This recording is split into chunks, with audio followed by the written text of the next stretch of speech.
Là on est bien là. Tempête de ciel bleu, les oiseaux qui chantent, le coulis de l'eau, les canards qui caquettent, un héron qui passe. Bonjour les amis, j'espère que vous êtes en forme. On se retrouve aujourd'hui au sud du bassin d'Arcachon et plus précisément dans les prés salés de la Teste de Buch. On va aller faire un petit peu d'observation de zozio, observation ornithologique. Pour cette nouvelle régalade, je pars avec quelqu'un aux multiples ressources, aux multiples savoir-faire, quelqu'un qui est non seulement sommelier, quelqu'un à la logorée téméraire, le tailleur de bavettes, vous le connaissez, Yann. Bonjour tout le monde, j'espère que vous allez bien aussi. Moi, je pète le feu. Ça, tu nous l'avais bien caché, Yann, mais tu es assez calé en ornithologie, n'est-ce pas? Ça fait longtemps que je suis pas parti en observation. Ça va te permettre de nous remettre un petit peu en jambes et de voir un petit peu si je suis pas encore trop rouillé. D'où te vient cette passion pour l'ornithologie? C'est l'amour de la vie. C'est beau ce que tu dis. 2-3 conseils pour l'observation ornitho avant d'y aller. Avoir une paire de jumelles et donc être discret. Et un guide ornitho que je vous montrerai tout à l'heure. Talent d'imitateur d'oiseaux, vous allez voir. Donc le programme aujourd'hui il est simple, on va aller faire une petite balade 2 km, 2 km et demi balisée autour des prés salés.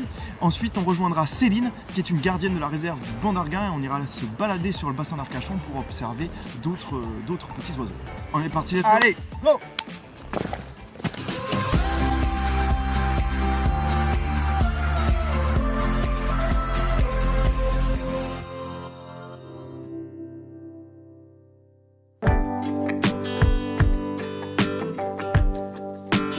Non seulement le sentier est balisé, mais en plus vous allez trouver des petits écriteaux, des petits poteaux, des petits panneaux avec des informations sur la faune, la flore qu'on peut trouver. Notamment ici de jolis oiseaux, la mésange bleue, le verdier d'Europe, le troglodyte mignon.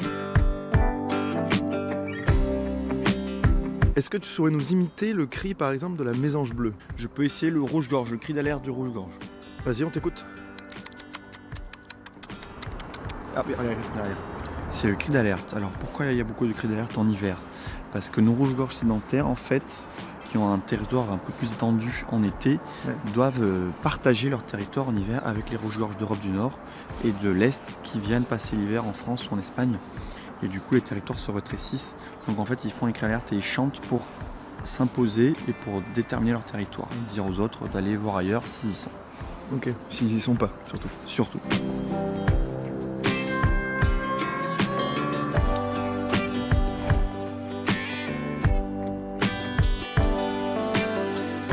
Et là, on est parfaitement placé pour pouvoir observer les animaux autour de cet espace. Alors ici, c'est de l'eau douce. Hein. C'est séparé en plusieurs parties. On a une partie eau douce qui est ici. Et de l'autre côté, on a une partie qui est soumise à l'influence des marées. D'où la diversité de la faune, de la flore présente ici, quoi. Alors là-bas, dans le boulot, il y a un cormoran. Oui, on a un grand cormoran dans le boulot. C'est la première fois que je vois un grand cormoran d'ailleurs dans un boulot.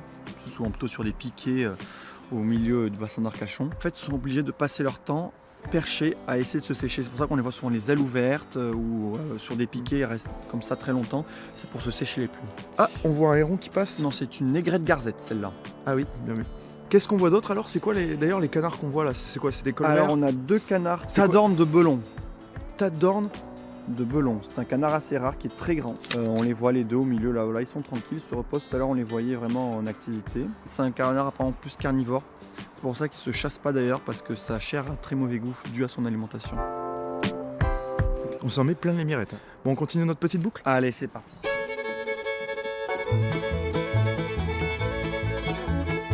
Ah, tiens, regarde. Ah, ben là, ça s'ouvre. Espace dégagé.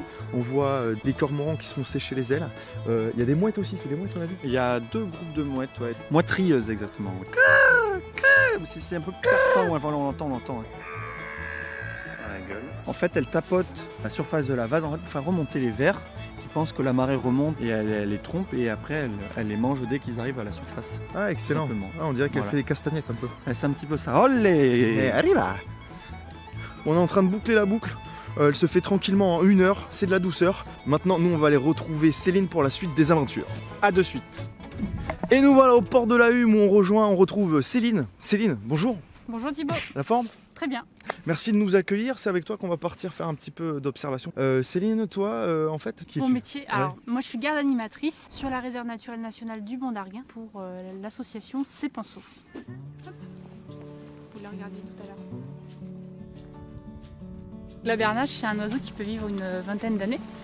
Ça s'apparente à une oie, donc c'est exclusivement herbivore. Quand un couple se forme, c'est un couple qui se forme à vie, c'est une espèce monogame. Elles vont, se reproduire dans la péninsule du Taïmyr, donc en Sibérie. 12 000 km, 6 000 allées, 6 000 retours. Là, on est sur la partie vraiment la plus au sud de son aire d'hivernage, de répartition. Ouais, c'est ses vacances au soleil en gros. Aujourd'hui, on a beau temps. Ouais, on a de la chance. Bon, elles sont toutes mignonnes ces bernaches, mais est-ce qu'on n'allait pas faire un petit tour en bateau? Ouais, je vous emmène. Allez, on y va.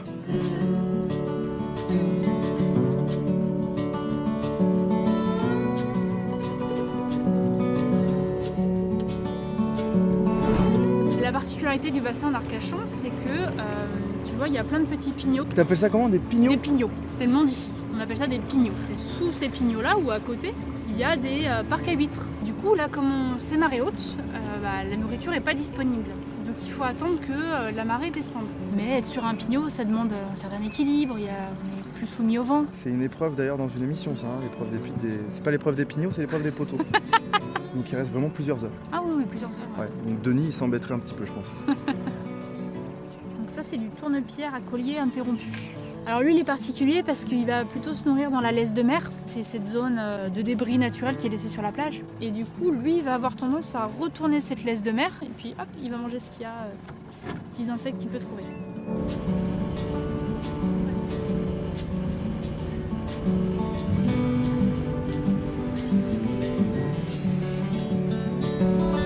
Alors Céline, question un peu bateau.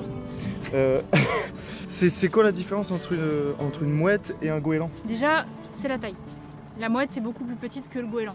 Une mouette, on est autour de 300-400 grammes. Un goéland, on est sur du 1 kg, 2,5 kg pour les plus gros. La mouette, plutôt en période d'hiver, a un petit point derrière les yeux, au niveau de la tempe. Le bec va être rouge et les pattes aussi rouges.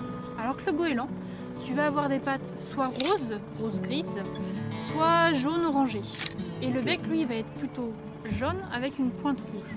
Attention, pas tous. Là, je te parle des espèces qui sont sur le bassin d'Arcachon, entre autres. Ok, t'as un sale caractère en général quand même les deux, non? Et effectivement, les goélands peuvent te piquer un bon sandwich sur le bord de la plage. Ouais. D'où l'importance de ne pas nourrir ces animaux-là. Ça reste des animaux sauvages. Faut se méfier des goélands. Et des mouettes aussi. Et des mouettes aussi, ouais.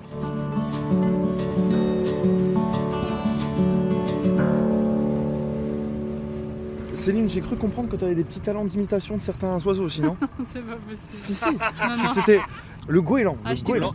Non, je le ferai pas. Alors tiens, tu vas nous le faire, Yann. Le goéland? Ouais.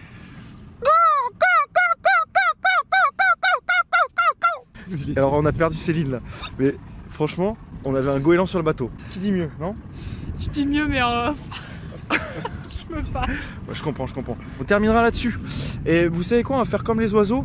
On va chanter. Merci Céline. Mais je t'en prie. C'était un grand plaisir de découvrir, d'observer toute cette avifaune avec toi, à tes côtés.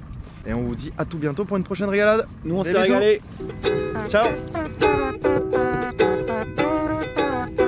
Sur le bassin d'Arcachon, il y a des tas d'hommes de belon, des cormorans, des hérons, tout un tas d'oiseaux, de poissons. Que la vie est belle avec du sable et du sel. L'été il fait chaud, l'hiver on se les pèle. Les oiseaux ils sont comme des poissons dans l'eau. Les poissons ils sont comme du sel dans un gâteau breton.